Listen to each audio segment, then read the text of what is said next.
Startup Grind at the beautiful DeskHub space. DeskHub has graciously offered their space for Startup Grind tonight, and Jay, would Jay like to give a few words about DeskHub? Hey everyone, we're going to just thank you for coming. I'm Jay, I'm the founder of DeskHub. I recognize some of you, not all of you. How many of you guys have been here before? I like that. Probably about 50-50. Well, if anyone here hasn't been here, co-working space, shared office, easy way for if you have your own company or you work remotely, whatever the case might be, to come in and grab a desk. Real easy, get started. Some of you guys work here already. You can vouch for it. The star of the show works here tonight.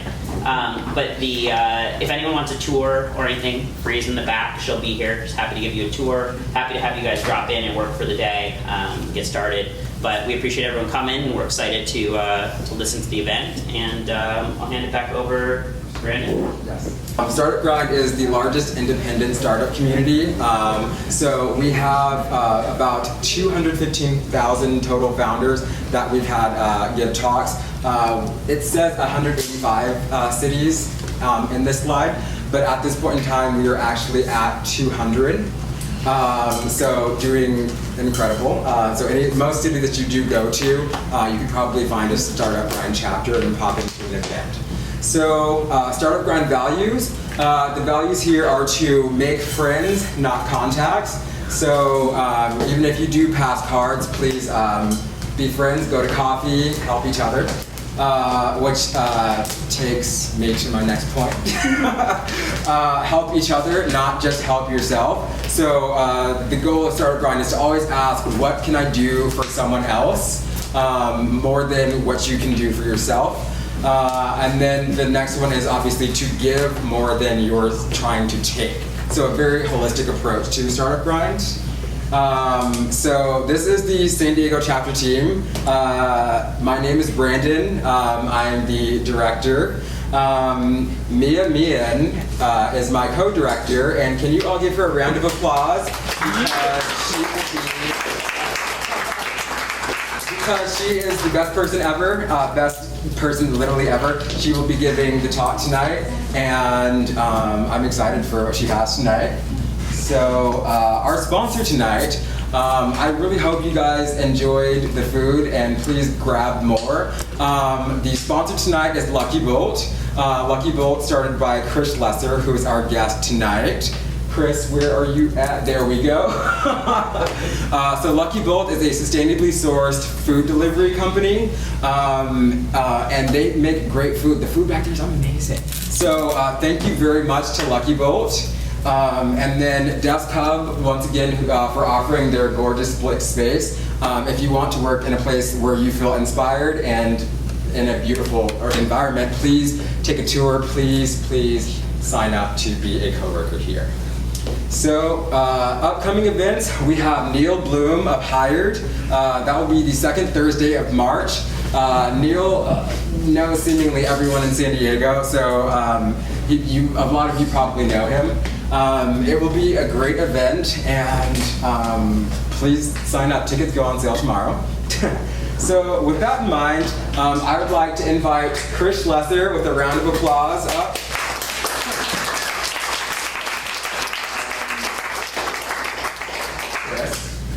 Thank you very much. So Kris is going to be probably one of our favorite events yet. Talking to him personally, he's the greatest guy. Do you see the smile? Like, it's just always, it's always there. Like, I love that. So with that in mind, I'm going to also invite Miss Mian, and we are going to commence the talk. So. Thank you all for joining us. This is, I think, one of the coolest contributions we've ever had from a speaker. Kris sent this over to us and was like, this is a fireside chat, don't forget, there needs to be a fire. And it happened to be this one. So I guess, I think a lot of people, when they meet an entrepreneur or start talking about an entrepreneurial journey, they have this question like, are entrepreneurs meant to be, or do you grow into an entrepreneur? And I think Kris is truly a case of meant to be. It almost seems like we talked a couple of weeks ago that it was destined from the start. Kris, do you want to share your very first venture in junior high? I think you're referring to when I was a kid in school. I'd make my lunch. I would make my own lunch every day, and I would get lunch money from my parents. This is my mom over here.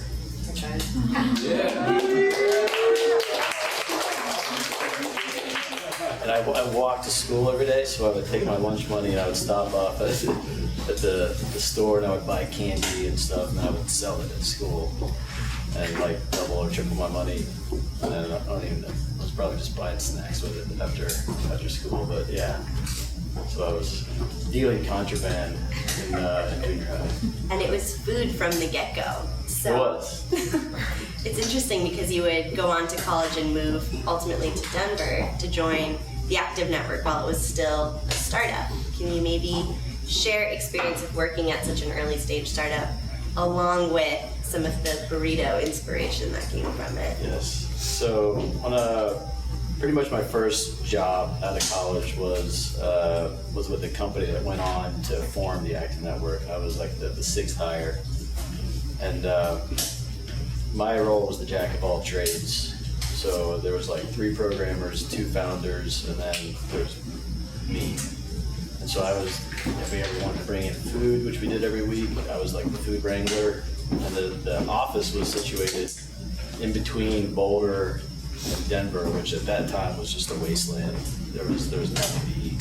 So I started just right out of school, my first job, started feeling the pains that a lot of professionals experience in just getting food.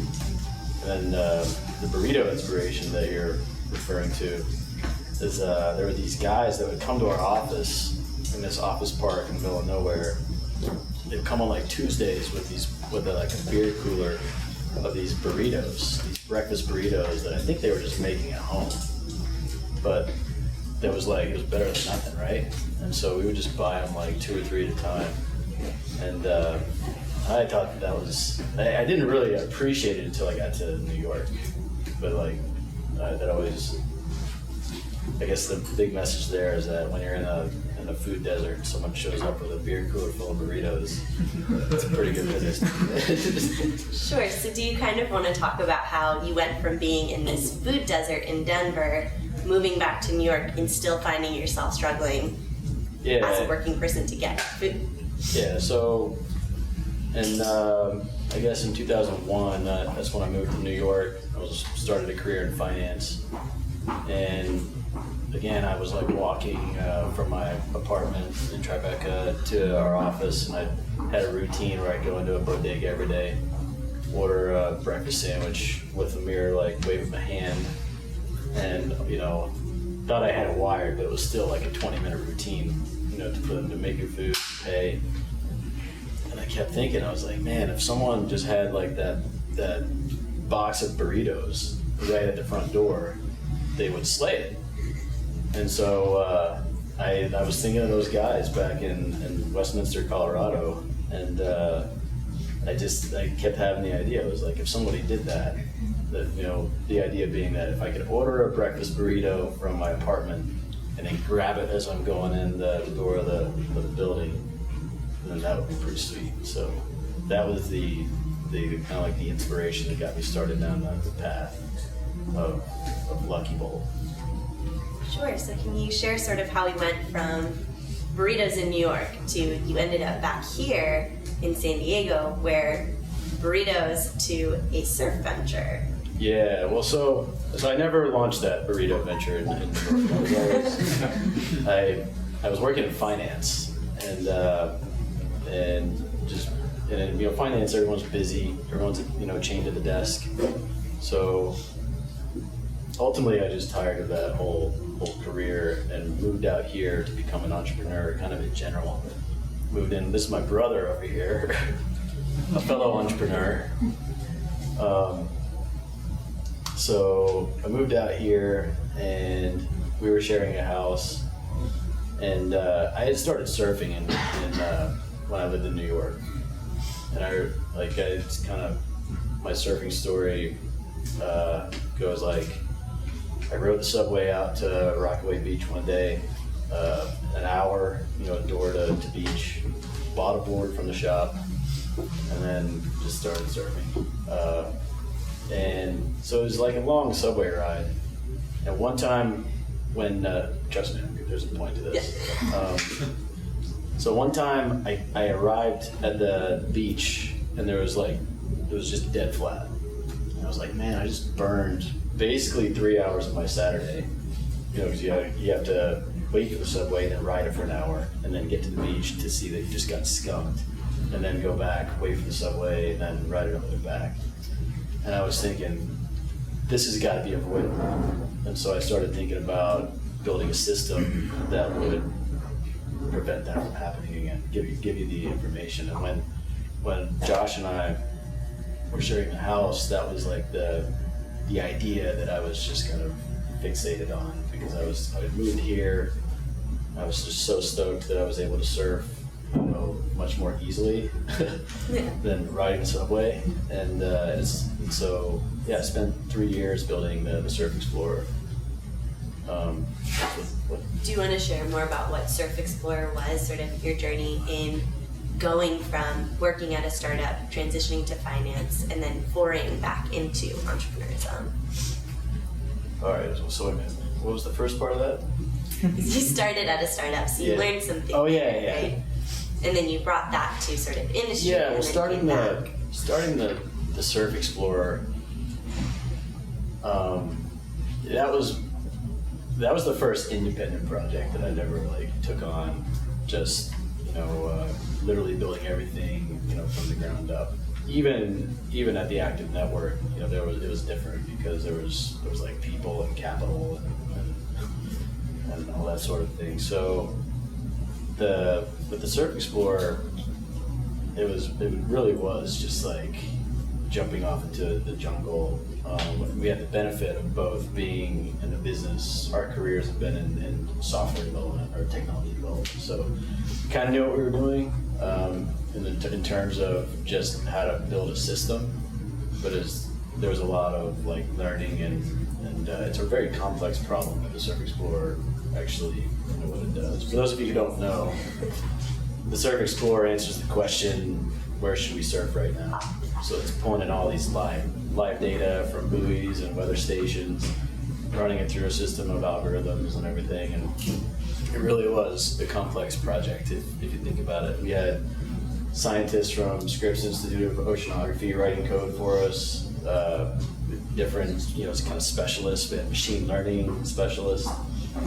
So it was if anything, it was just like a lesson in taking on something that was really complex and knowing that we needed to find the right people to take care of all these kind of specialized tasks, and then ultimately producing an app or a solution that to the end user is just really simple.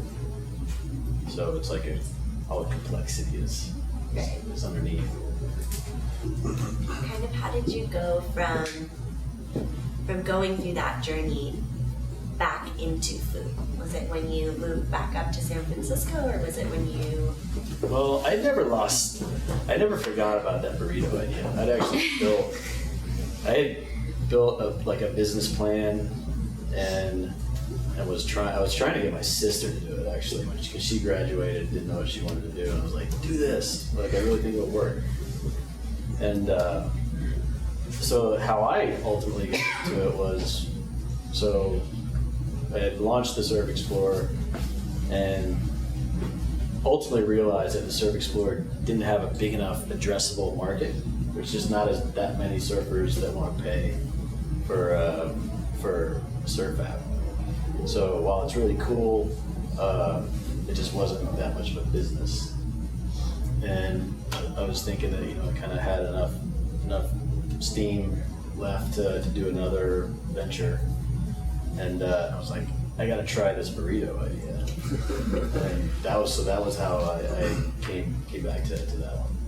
And I decided I was still thinking that it needed to be in a city like Manhattan, and but I didn't want to move back to New York, so I was like, I'll go test it up in San Francisco. And of course, I was like, I'll just run up there, test it for a few months, and then, move back.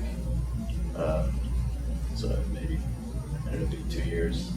So that's how I ended up getting in, from surf into back to burritos. It always comes back to burritos. It's like the best part of the story. So maybe you can speak to that experience of starting something here, leaving for the Bay Area, which is sort of the dream, right? Like you're an entrepreneur, you're starting a startup.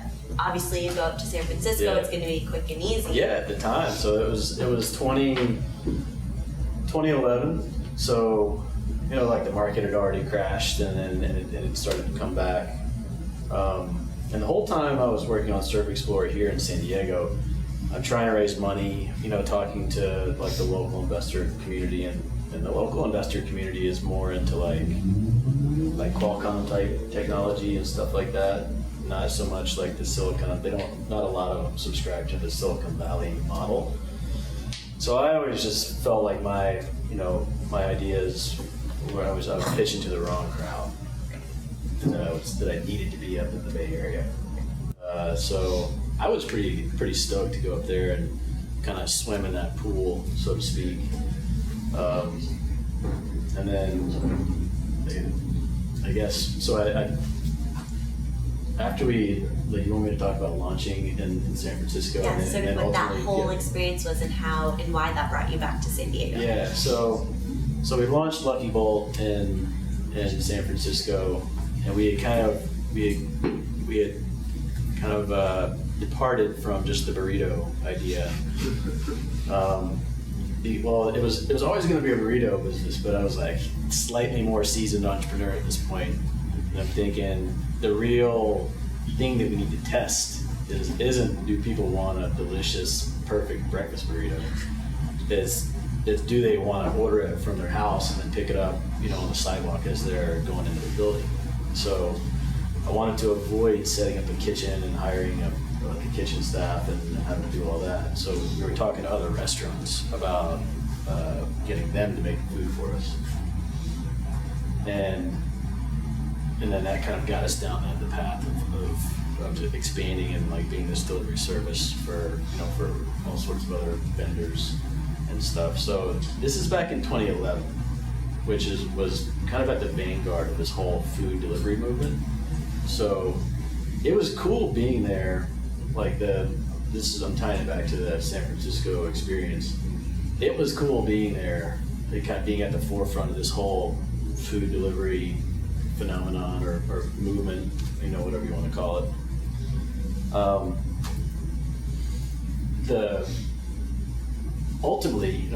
So I launched Lucky Bolt by myself with like a bike trailer and one part-time employee. I wasn't even really talking to investors at the time. I didn't even know investors. I thought that I needed to go and like validate the idea, get some traction. I was just like, I'm just gonna go along with this thing. Of course, I was thinking it was gonna take off and everything was just gonna be, cakes and pies. And then, like in 2013, I started to see and we had iterated with different models, like business models. Some of which that we realized on day one, we were like, that's a terrible business idea. We gotta change what we're doing quick. And then in 2013, we started seeing companies launch that were doing like that same terrible business idea, but it would be with like two dudes that just left Google, raised a bunch of money, and I was like, oh brother, like they're gonna support that terrible business idea with millions of dollars. It's gonna be a while before they face reality, and we're just not gonna be able to play that game. So ultimately, that was kind of discouraging me. I realized I was like, I don't really I'd rather go back and talk to the old-fashioned investors that realize that you have to have an honest business, at least for food. Food's different from software. We can save that for a different process. So that I was kind of realizing, kind of facing that reality, and at the same time, I was starting to realize that Lucky Bolt didn't need like a big, dense downtown city like New York or San Francisco. I saw a way that I could make it work in San Diego, and it actually would be more impactful. And so that's ultimately, it was just like the wind just filled my sails, blowing me back down here. And the first opportunity, I came back. So maybe what are some of the lessons that you could share about having been in San Francisco and then having come down here, seeing as you left here to go there, right? So Yeah, well, like I said, I thought like as a young entrepreneur, I thought that I was missing out on like being in like, you know, the arena with everything that you read about. And that's the kind of like part of the story is like I was reading Hacker News and reading TechCrunch and all that kind of stuff, and it's all Silicon Valley news, and you feel like that's what, you know, you want to do. And ultimately I realized that like I think that's, you know, success is like enjoying what you do and being able to do that over and over, and also enjoying where you do it. And I just didn't enjoy living in San Francisco. The lifestyle down here suits me, you know, much better. So what was the other part of the question? Like you wanted me to like share more lessons about. yeah, sort of what are the things that you I guess what I was learned trying to say is that you know, to any aspiring entrepreneurs, I think there's opportunity everywhere. You don't necessarily have to be in San Francisco. You just need to find a problem that you can solve, and then make sure that you're solving something that people are willing to pay for. And so that's ultimately what my realization was, is that what I thought I wanted, I didn't really, it wasn't there. It was like a different, I don't know. I'm not saying it's smoke and mirrors, but that's kind of a moonshot to think that you're going to go up to the Bay Area and then be the next Facebook, and that's not really what I was thinking of. Can you speak to some of the positives and or maybe negatives that you experienced coming back here from there? Well, I certainly never take a parking space for granted. I've been up there. I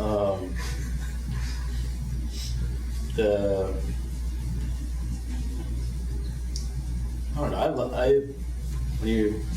It's weird answering this question because I really do love San Diego. It's I always missed it when I was up there.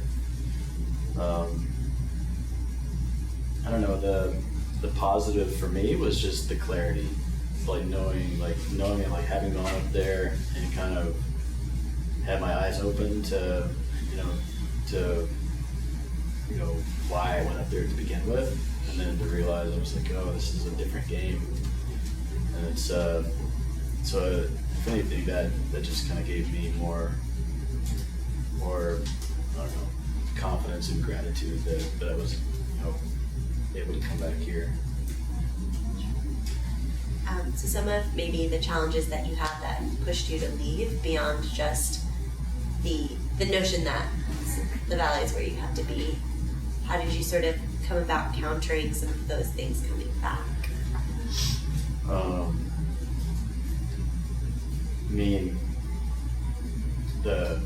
When you said one of the reasons why I left, you mean why I left San Diego to go up there? Oh, well, like I said, one of the things, the three main reasons why I left San Francisco was, on the one hand, I realized that there was just a different game being played in the market that I was in. They were taking that Silicon Valley VC model, which is very much just like hurl capital at it, grow it really fast, and then let's sell it to somebody else, right? And that works with software, but not necessarily with food. And so, you know, one reason was I just, call me old-fashioned, but I just never believed that Silicon Valley model was going to work with food. Something has to give. And what I mean by that is that, you know, if I'm the one making food and you're the customer, and this is I'm a stakeholder and you're a stakeholder, then all my interest is in keeping you happy.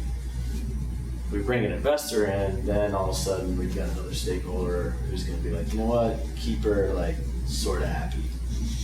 And in the food business, it's very competitive. Like that just doesn't work. So like I think, like I said, like I knew that I didn't want to be in that game, in that Silicon Valley food game.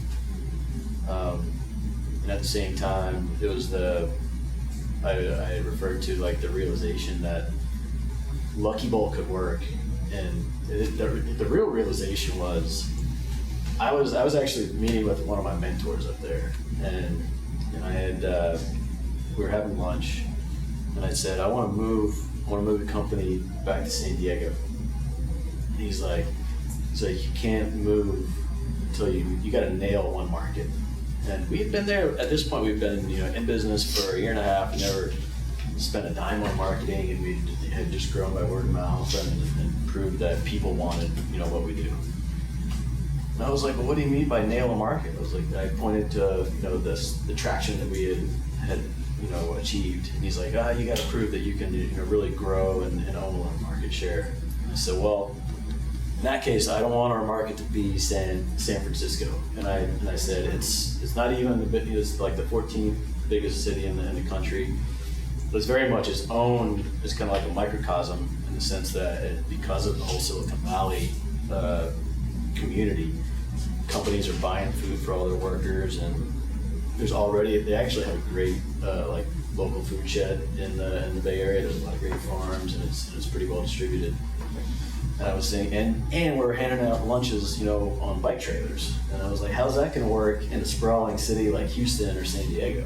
And so I told my mentor, I was like, I want to nail a city that sprawls like San Diego, because then we can take that solution to the rest of the country, as opposed to having to take our model that was very much a San Francisco specific thing. Like the whole reason we were using bike trailers is because you can't park anywhere. That's the truth. Just like imagining the bike trailer in San Francisco or New York, like bumping people. It was a very cool bike trailer. I wish that's like a whole other story about how many cycles we burned just building bike trailers. We'll save that for another day, but so yeah, does that kind of address the question? The third, so the one reason I didn't believe that the Silicon Valley capitalization model was really going to work in the food business. At least I didn't want to have any part of it. I believe that we needed to be pursuing a different model in a different city. And then the third major one was that I wanted to live in San Diego. Right. I no longer wanted to. It was just getting crazy up there. Cool. So burritos, surfing, San Diego, obviously meant to be here. Yeah. Kind of to backtrack a little bit, I know when we had talked before, Kris had shared a couple of really cool methods of focusing as an entrepreneur when 10,000 things are going on. This is the story about the forest, right? So there are different models, there's different players, there are different stakeholders in different environments. How do you know what it is that you're supposed to do first, or most importantly? Do you want to share?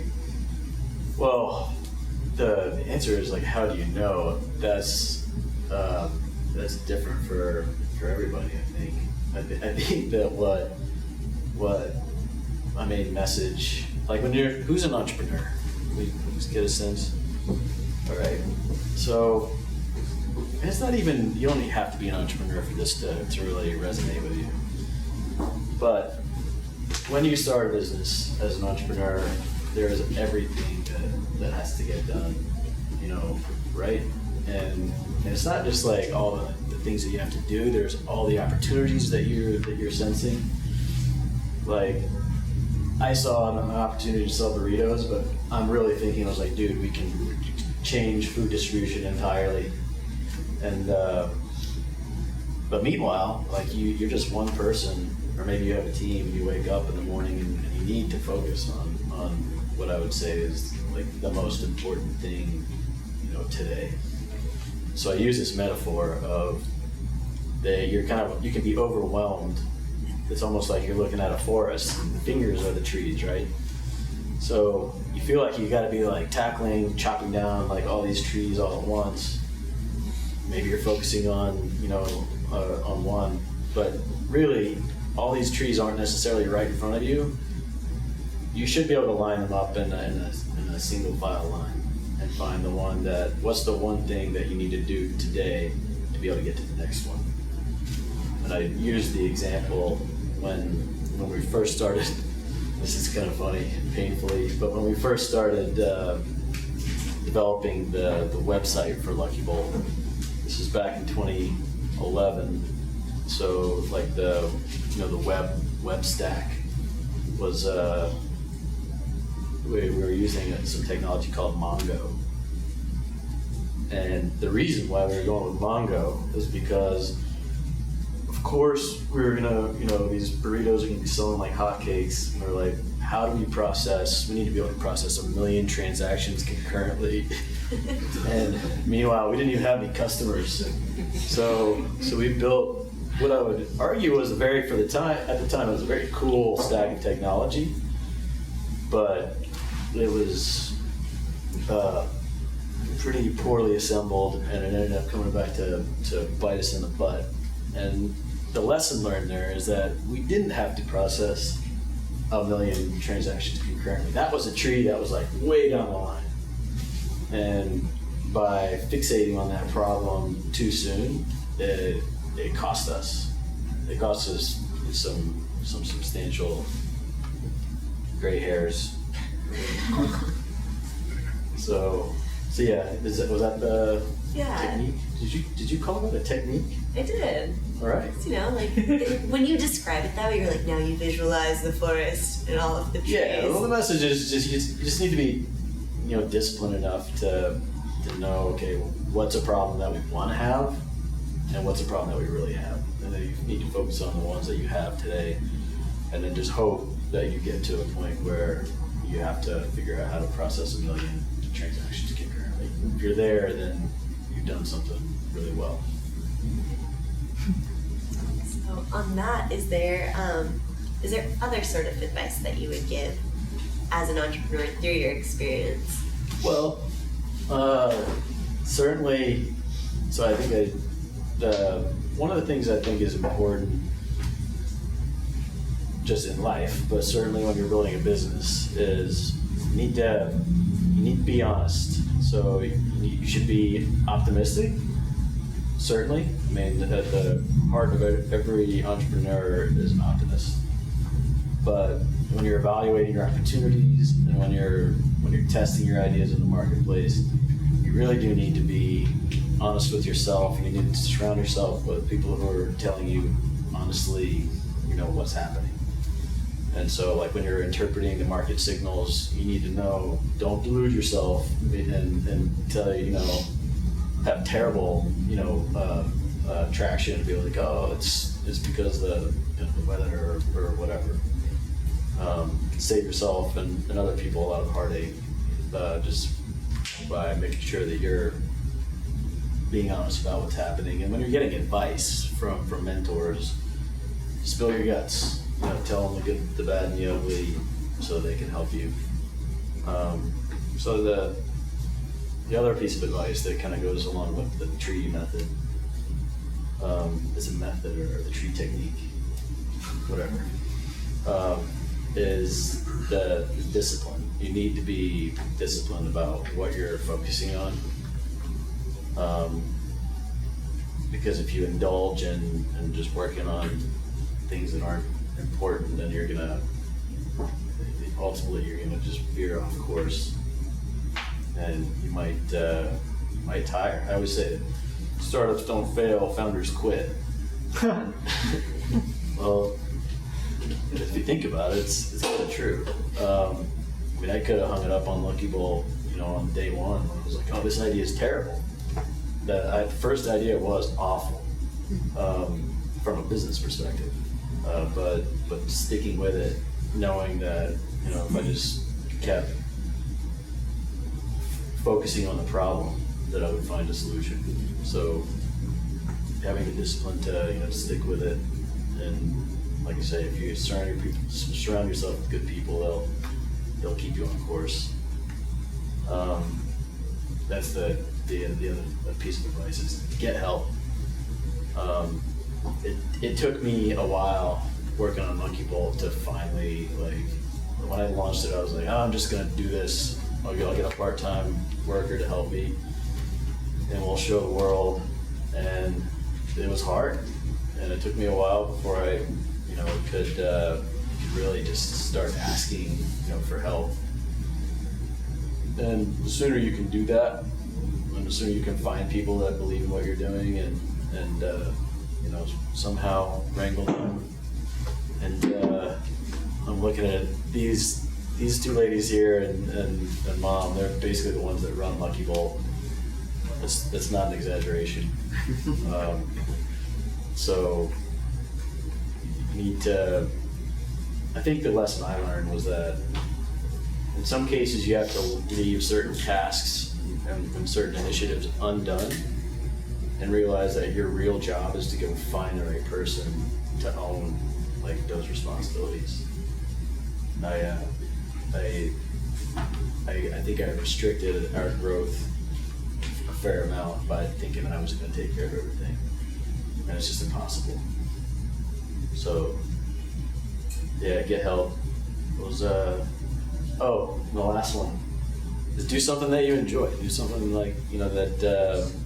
that you truly can stick with, and that you're interested in. There's tons of opportunities out there, and I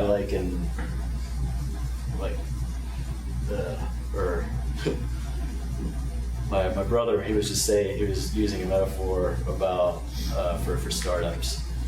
He said it's like a pie eating contest where the prize for winning is just more pie. Which is to say, it's just never ending. It's more like a marathon, at least has an end.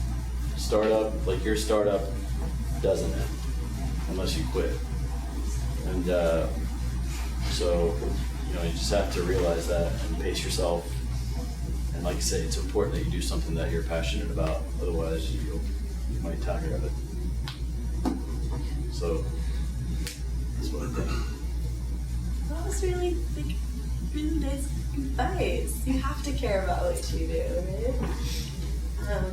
But with that, maybe we could open up to the audience if anyone has questions or comments. I hope I didn't come across as rude, but I had to look up your business model because I didn't actually know what Lucky Bolt was.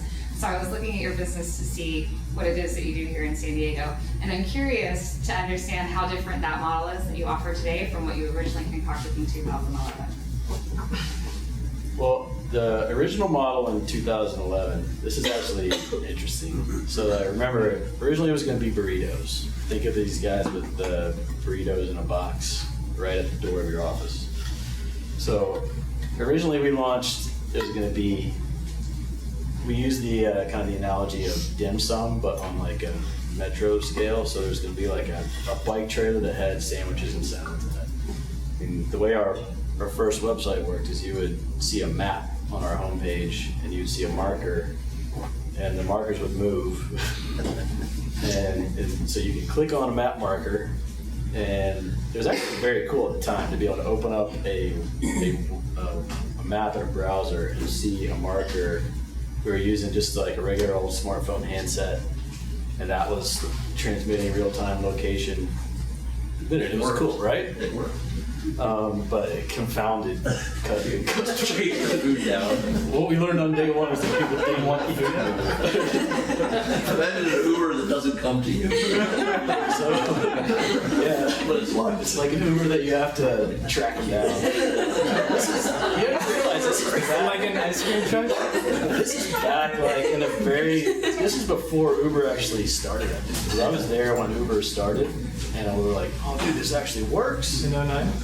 And so the original idea is that we would have these trailers stocked with food, and then you would have to find like the sushi cart or the burrito cart or whatever on the map, and then buy whatever was in inventory, and then intercept the cart and get your meal.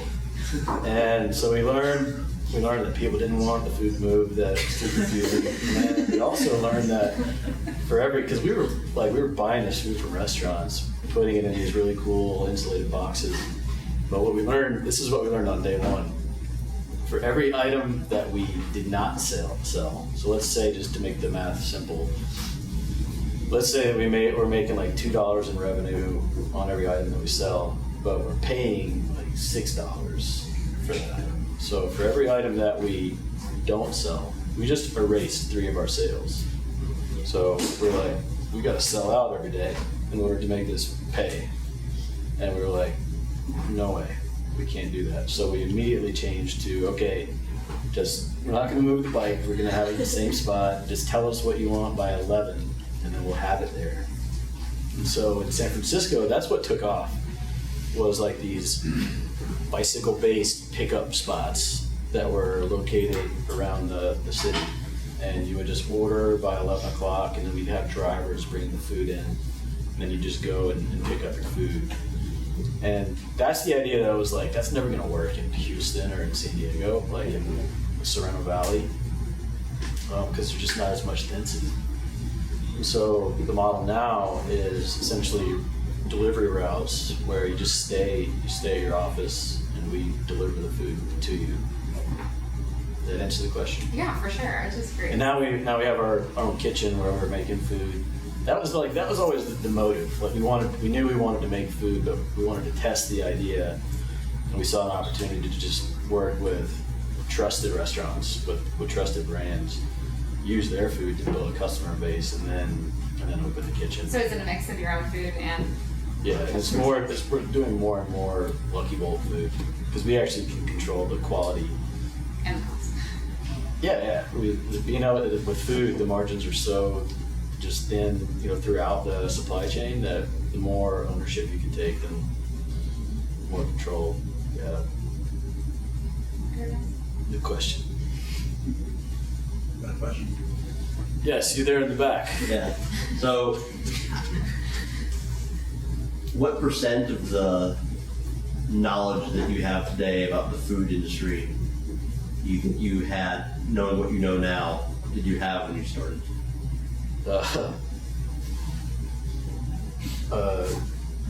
Couched in terms of about how the industry works, next to none. I knew what a good burrito was. I always trusted myself to, be able to say, this is what a good burrito is, and we're not going to do anything other than what's good. But I didn't know anything about the food business. But I learned, by partnering with, at this point, we've literally worked with hundreds of restaurants. So that afforded me an opportunity to learn from all of them. Sorry. With Lucky Bolt, what would you say is one of your biggest wins and why? Oof. Biggest wins, guys.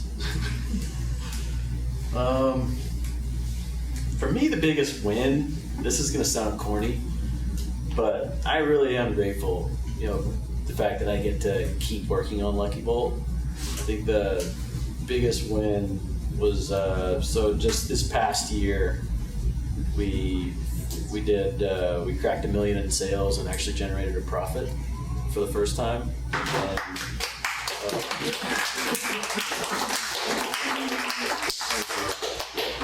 credit these guys. And the mom was actually our executive chef. So, I can't really point my finger, to one big win, big score, because we started it with no capital and a bike trailer, and it's just been a constant daily, try and move the chains. This is for a game of first downs, more than touchdowns. So yeah, it's progress has just been so gradual. But can you think of any big wins? I think hitting 171 orders out of the kitchen on Tuesday was a really big win for us. We cleared 171 orders. Table a couple of times. Yeah. And But we celebrated our last goal, just like weeks.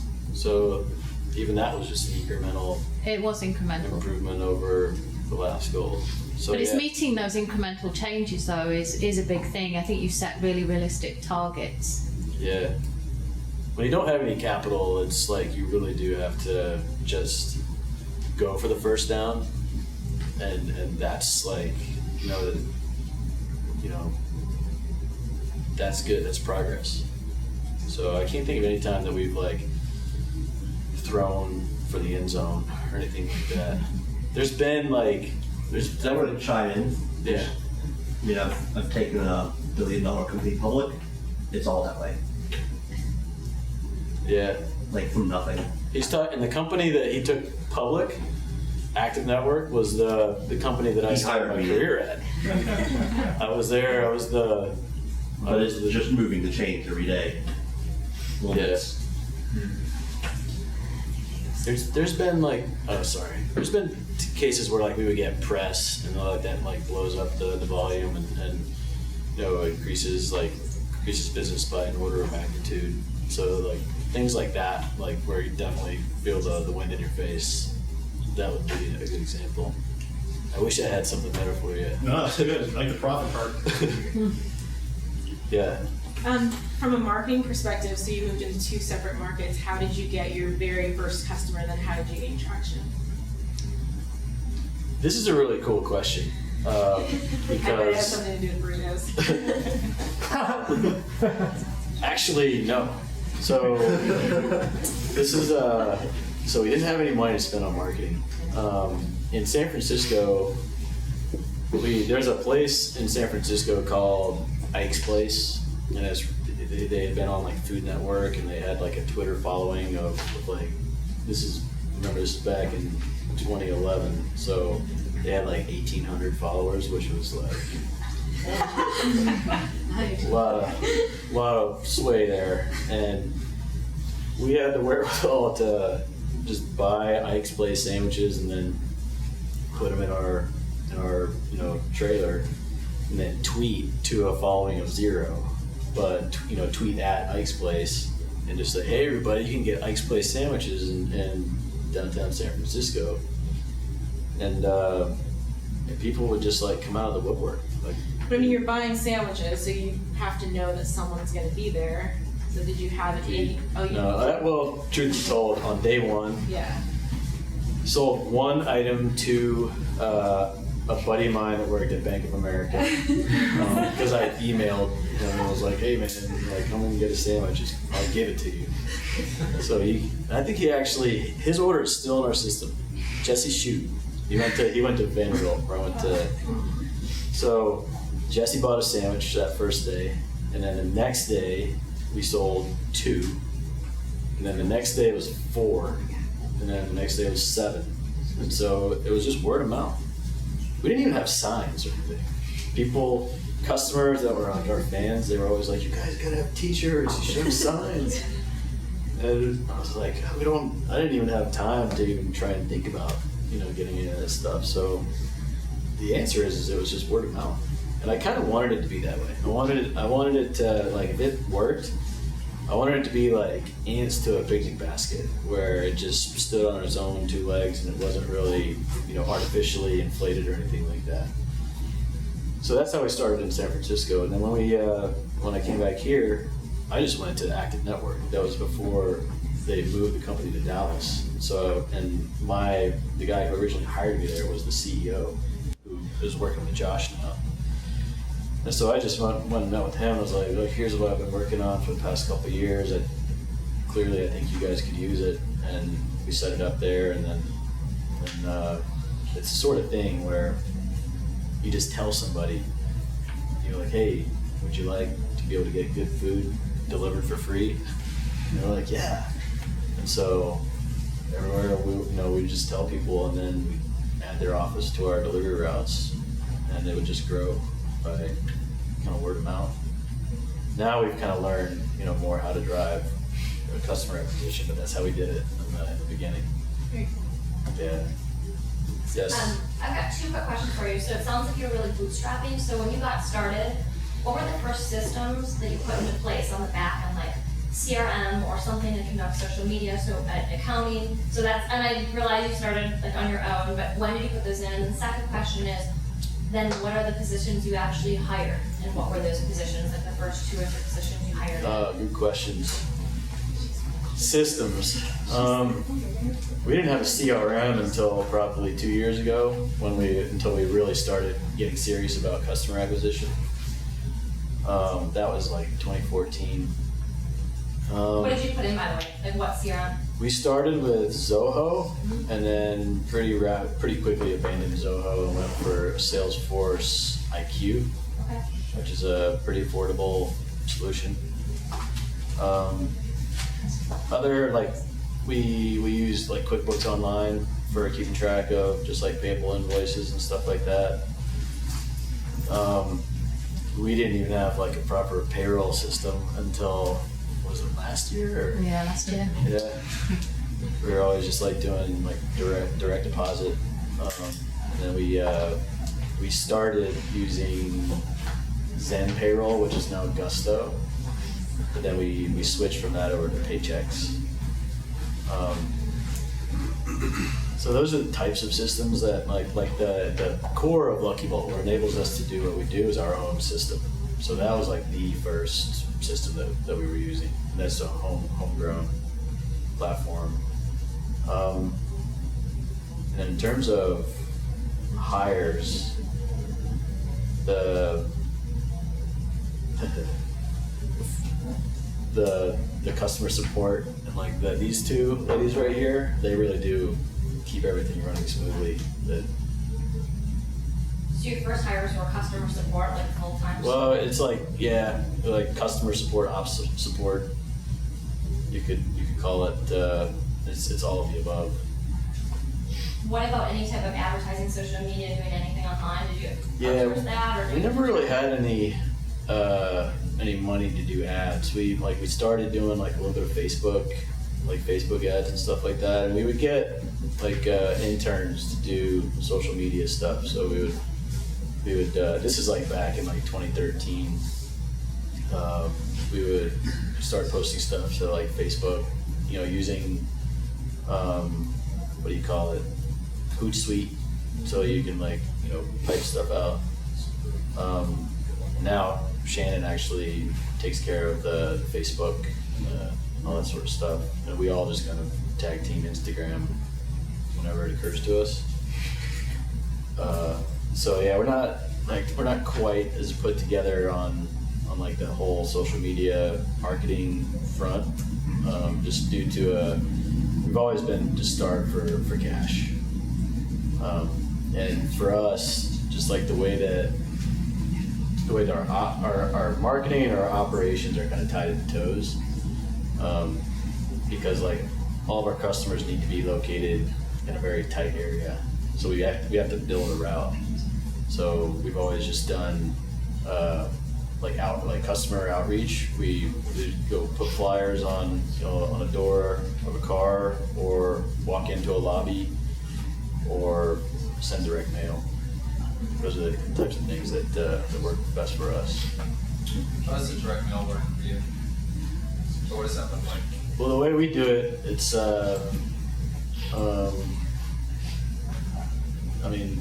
we're targeting customers in a specific area, so it works pretty well. I mean, we just when you're offering a free service, it's akin to just like handing out free life jackets. So like most people, they bite on it because everyone has the same problem. So like not all businesses are going to be like that though, where you're going to get that enthusiastic response. And once you have a customer, how are you outreaching? Or like, are you able to do any email remarketing? What, I mean, once they sign up? Yeah. Oh yeah, once our customers sign up, then they just get our menu emailed to them every day. Does that answer the question? Yeah. One more question over there. And then Hey Chris, how are you? Hi Chris. And so I'm in my first month of training and coaching startups for transitioning vets, and I'm same as you, starting out bootstrapping.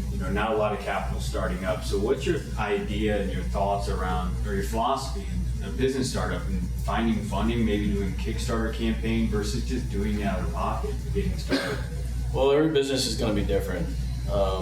If you've got a dynamite software play that is infinitely scalable, then you should go and talk to some of these Silicon Valley VCs. If that's what you want to, if that's your business, then that's probably the best thing to do, is to, depending on the market. Or there's a lot of different ways you can go and try and find that first little bit of capital. Is Mary still here? No, She left. So there's some organizations, some local lending organizations that will support early stage startups. My advice is don't get more money than you need. This could sound kind of funny, but money will kind of make you dumb. It'll make you do stupid things. And the more, if you stay just hungry enough, it'll force you to be resourceful and creative. And that's been my experience. I always say, and this is the God's honest truth, if we'd have raised $1 million back in 2011, we would have burnt it on the wrong idea. That's kind of how I've been learning it so far. Is that when you're starting out bootstrapping out of your pocket, entrepreneurship, that's us, man. We're resourceful. We find a way. Versus getting all the funding, and then we're just we kind of get crutched to that versus going out. And you get a bunch of money, then you burn it on a bunch of systems that you don't need on day one. There's a pretty incredible story about how you got Lucky Bolt, the software system, built. What's with no money. Oh, yeah. And you're not. It wasn't with no money. I mean, you're not a programmer. Yeah, we did. I paid a programmer to get the alpha version done. Paid him with a credit card, and then I had to learn how to do some programming to get it launched. But I always had help from my big bro and other programmers. That was what I learned, is that I was always a project manager, and so I was my job was to send the emails, be hey, when will this bug be fixed? And there'd be no response. But if the email was hey, I'm working on this bug and I keep getting this error, I would get an immediate response.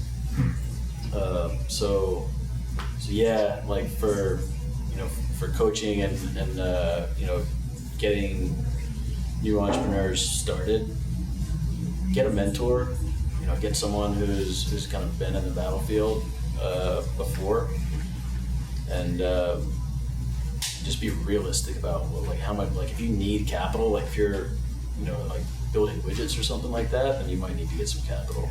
If it's writing code, if your business involves writing code, then somebody on your founding team really should know how to write code. To think that I was very lucky. I think that I got away with. I really got. You're still getting away with it. He paid some equity to somebody. We do have a programmer. Then you got some Berkeley grad students to you rewrite it from scratch. For the project for free. Did you just pay them in actually scale it up? There's a Berkeley has a more to get a software built than I've ever seen. Oh my God. Hey, like I said, you gotta be resourceful when you don't have the capital. That's cool. I was buying them pizza. I thought maybe you were trading burritos. They want a pizza. Actually, I think we probably did go for burritos at one point. So yeah, was I am I addressing your question? That was perfect. Yeah, just you drink that. It's tough, it's tough to be sent to it, but money will make you do stupid things. once you have like a whole bunch of cash, you feel like you're gonna spend it, and it kind of cuts back the whole tree method. Just figure out what you need to get from point A to B, and just keep knocking pegs down.